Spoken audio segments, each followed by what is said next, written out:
incompétents et des revanchards dont l'incapacité manifeste est désormais constatée par tous les Sénégalais d'ici et de la diaspora. Depuis 7 mois, l'économie est à genoux, les chantiers arrêtés, les jeunes par milliers versés dans l'horreur du chômage, la diplomatie et l'espoir, la diplomatie chahutée et l'espoir anéanti.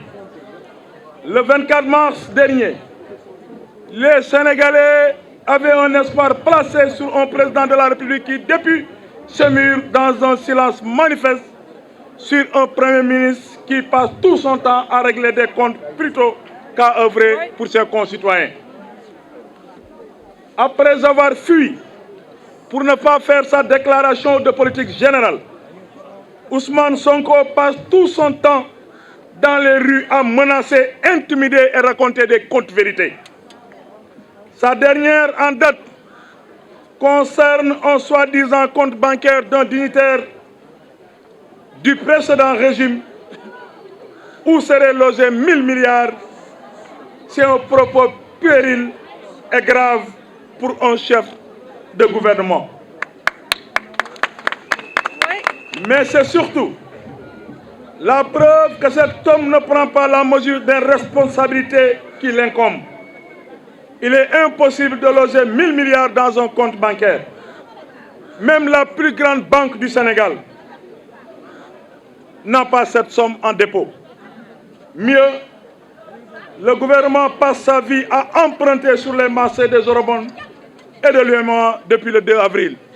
Mais avant-hier, il annonçait avoir levé 181 milliards d'eurobonds. Mais comment emprunter 181 milliards à un taux de 6% alors qu'on a par devers soi 1000 milliards? Ce qui reflète du pur mensonge. C'est une manipulation supplémentaire d'un homme aux abois, dangereux pour la cohésion sociale, paniqué qui veut s'accrocher à des branches imaginaires. Le régime, par méchanceté, a haussé particulièrement le taux de chômage au Sénégal. Le gouvernement a licencié des milliers de Sénégalais de l'administration sans aucun fondement.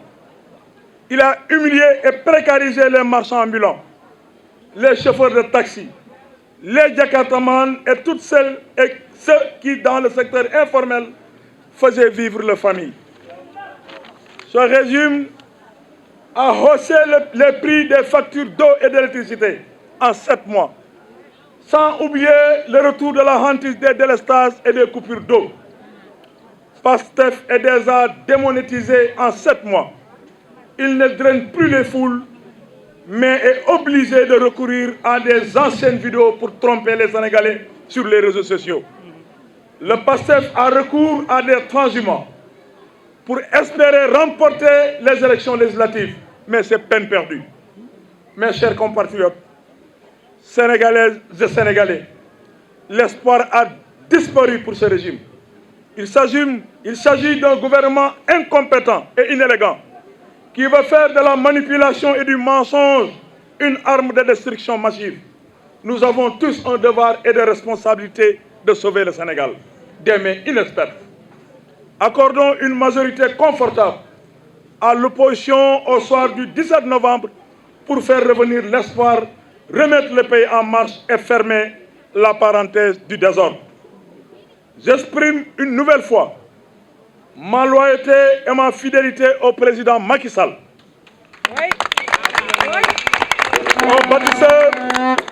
un bâtisseur et un homme d'État hors pair. Je réaffirme mon engagement à soutenir la coalition Takku Wallu Sénégal en tant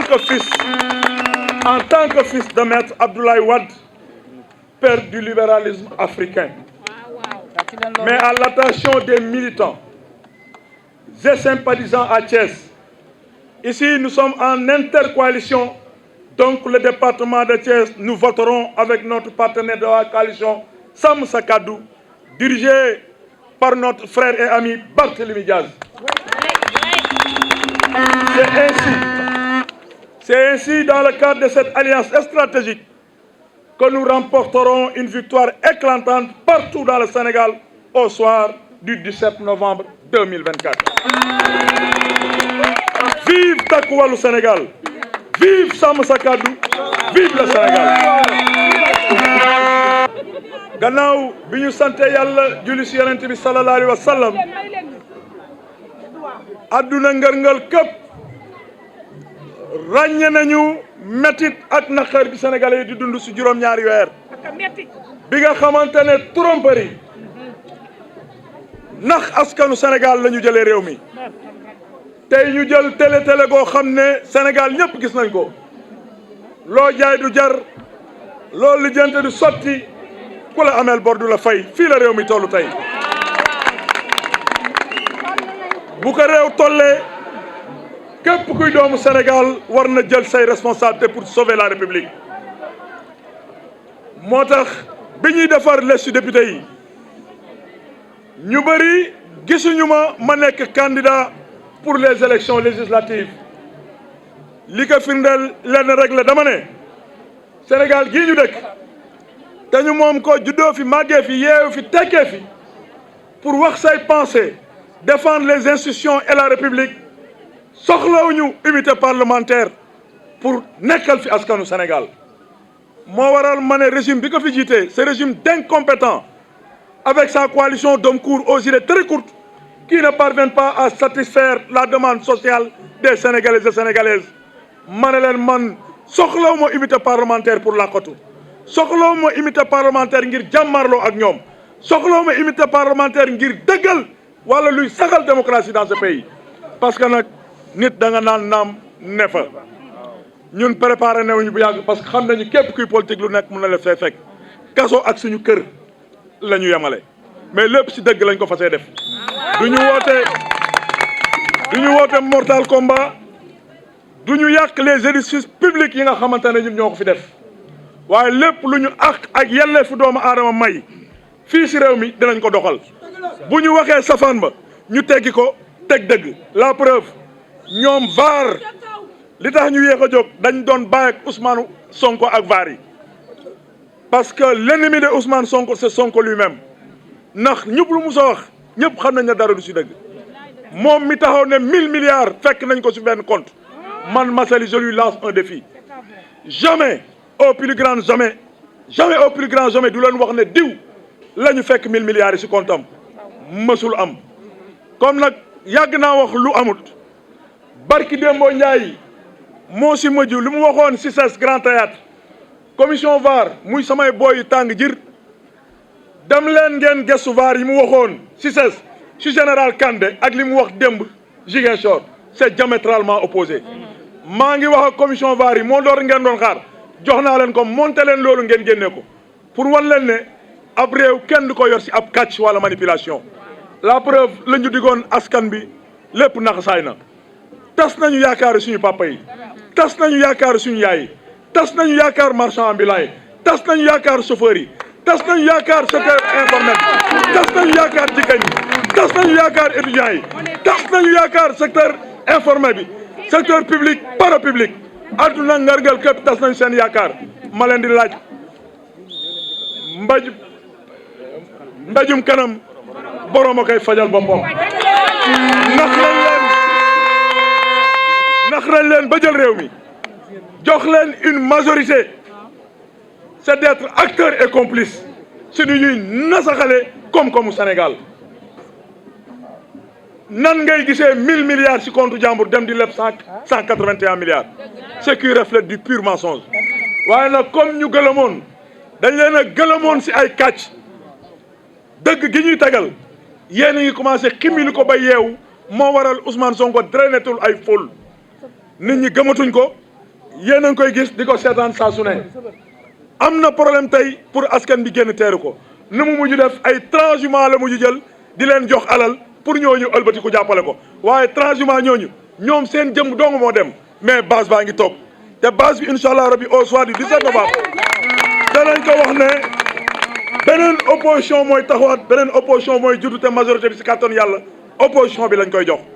xool leen ay waxi démbam, parce que Mame Abdou Aziz Dabakh yàlla na yàlla yokk leeram nee na as gor sooy ànd ak moom da ngay xool kàddu démbam ak kàddu teyam ndax benn la su amee différence rek loola fa dal yaa fa bàyyi sa bopp tey wan na askanu Sénégal jóg taxaw xam ne intercoalition la ñu demee ci Sénégal yenn dëkk yëpp takk wàllu Sénégal la ñuy votel Thiès ñi ma doon laaj mot d'ordre bi mooy sàmm sa kàddu bu l'honorable député Barthélémy Diaz moom la ñuy campagnal moom la ñuy taxawal moom la ñuy jàppale jël département bi teg ko seen loxo li ko waral mooy dëgg mooy njëkk dëgg mooy mujj te lépp ci dëgg lañ ko fas yéene def parce que askanu Sénégal la ñu tax a jóg lenn animé wu ñu lu dul Sénégal mooy Sénégal bu ñu bokk di fi nooyee waaye képp kuy sénégalais tey xam nga ne am nga gàcce ci li nga jël Ousmane Sonko fal ko ñëpp ñu amoon yaakaar tey toroxal nañ leen toroxal googu nag boo leen joxee majorité à l'Assemblée nationale danañu continuer di ko def tey sénégalais bu nekk na jóg jël sa part de responsabilité pour jëlee fi juróom ñaari weeru télé yi fi def weccee koog dëgg jox opposition bi majorité ñu mun a doxal ba ni nga xamante ne président Macky Sall def na ko Sénégal ñu àndandoo ko ñun ñëpp liggéey ko ngir dëkk bi mun a naat kon nag mbokku Thiès mbokku département wu Thiès mbokku département wu Thiès lii moo doon daje bi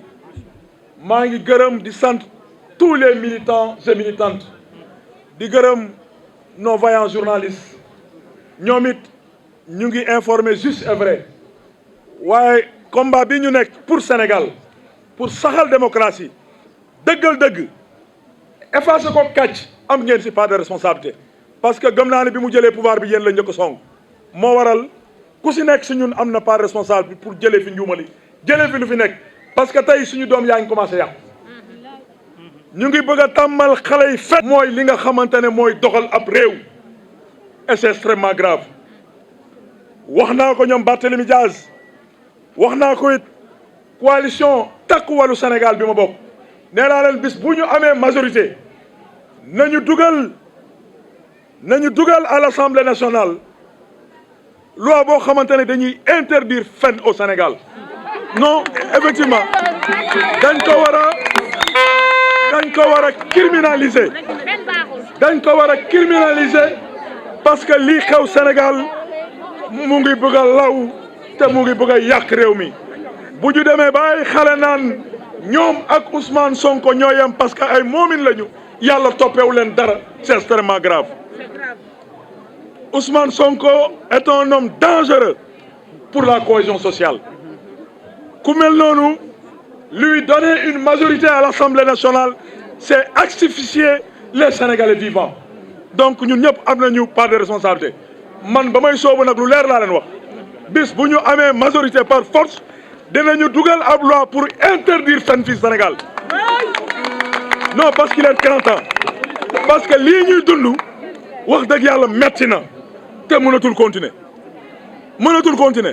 comme nee na moomin la moom ak xale yam yàlla toppeewu ko dara askanu Sénégal nag nañu jël seen responsabilité kon nag jërë ngeen jëf sos di inventer di créer non Ousmane Sonko n'a pas de programme et nous l'avons pas vu comprendre nga il nous avait vendu stratégie ab kii la ñu jaayaan projet boo xam ne ça n'existe que sur leur imagination gisoo projet gisuma projet la preuve barki Dembo Ndiaye bi ñu génnee seen soi-disant programme 2050 bi dama tas ak benn paa bu am 82 ans ma ñëw paa bi da doon jàppale ñoom Ousmane Sonko ak Pastef paa bi nuyu ma di jooy na ma baal ma àq ma ne ko lu xew papa mu ne ma ñi yàlla na leen sama àq dal ma ne ko lu xew mu ne ma Massaly man j'ai 82 ans ñii seen programme bi 2050 la jëm est-ce que dinaa ko fekkee ma ne ko da ngay jël sa 82 ans plus ko li des nga yokk ko muy 100 et quelques années paa bi yëkkati daal lam sànni ma ne ko noo di nga ko fekkee mu ne ma su ma leeroon ne fii lañ jëmee réew mi man du ma ànd ak ñoom programme Pastef ñetti mbir la le programme du parti Pastef s'articule sur 3 points sos saaga sànq askanu Sénégal lii mooy progrès passé mais non pas de programme. président gis nañ ko mel ni programme gis nañ ko mel ni démb Cheikh Yérim Seck wax ni que moom Ousmane Sonko neen daf ko bëgg a tëj kaso par rapport ak man soxlawuma immunité parlementaire pour défendre la République, pour défendre les institutions de ce pays, pour défendre l'intérêt de toute une population. Man, j'ai pas besoin d'immunité parlementaire. Je suis un Sénégalais bon teint. Ousmane moomu mooy Sonko, Sonko mooy Ousmane. moo waxoon Grand Théâtre moo weddi boppam Ziguinchor. Et je vous demande de retourner ngeen xool les propos de Ousmane Sonko yi mu waxoon Grand Théâtre concernant le général Kandé ak li mu wax démb si moom à Ziguinchor. moom moo weddi boppam ay waxam tontul na ko la mu wax Grand Théâtre dafa ne armée bi moo soxloon changement ñu changé ko mu dem Ziguinchor wax ne ñoom dafa am lu ñu doon nas pour empêcher l'installation du président Diomaye. Man ni ma ko déggee mooy il a accusé le général Kandé ne coup d'état la bëggoon def Sénégal man noonu laa ko jàppee et c'est extrêmement grave dans un pays comme le Sénégal. Nous ne méritons pas un individu comme Ousmane Sonko qui est un danger permanent et nuisible à la population sénégalaise. nit ku mel noonu tey taxaw accuser le général Kandé li mu doon wax su fekkoon ne dëgg la général Kandé warut a fanaan këram dañ ko waroon jàpp emprisonné ko poursuivre ko pour haute trahison man loolu laa gëm te loolu laa jàpp. mais li muy def nii c'est extrêmement grave pour la cohésion nationale. Ils n'ont pas de programme sos lañ fi nekkee saagawaate sànq askanu Sénégal te loolu dafay arrêté sàmm sa kàddu seen programme wuyoo na seeni tur seeni programme rek wuyoo na seeni tur la ñu wax def ko lépp si dëgg jubal doxal ko askanu Sénégal di ko gis te jox leen ñu majorité Sénégal incha allah di ngeen ko xam. li xewoon Koungheul itam barki dem gis nañ am na ñaari commissaire yoo xam ne dañ leen faa jëlee yóbbu leen feneen ngir attaque côté Ousmane Sonko loolu mbaa yéen na maanaam. moo tax ma ne la lii rek war na tax man doomu alkaati la j'ai beaucoup de respect pour les hommes de tenue muy la police la gendarmerie muy armée bi muy pénitence muy douane muy partout c'est cette tenue là qui m'a vu naître moo ma defal li ma def ba ni ma tollu tey waaye sanctionné bi ñu leen sanctionné dem Sénégal yëpp gis nañ ko ce corps là ne mérite pas ça ñoo xam ne dañuy sacrifier seen adduna pour le Sénégal di veiller à la sécurité de toute une nation. Il mérite respect et considération lii rek war na tax képp kuy homme de tenue war nga jël sa carte xañ ko parti Pastef parce que lii rek si ñag bi la jëm liiram si ñag bi la jëm lii ñu gis ni dictature rampante mooy waaj a taxaw Sénégal te bis bi ñu leen joxee majorité dinañ ko dëggal kon secteur public bi parapublic bi am nañu part de responsabilité si toroxal bi nga xamante ne démb toroxal nañ ko ñaari commissaire de police jël leen seeni carte ngeen sanctionné leen yéen ñëpp am ngeen devoir de responsabilité pour la stabilité et la cohésion sociale waaw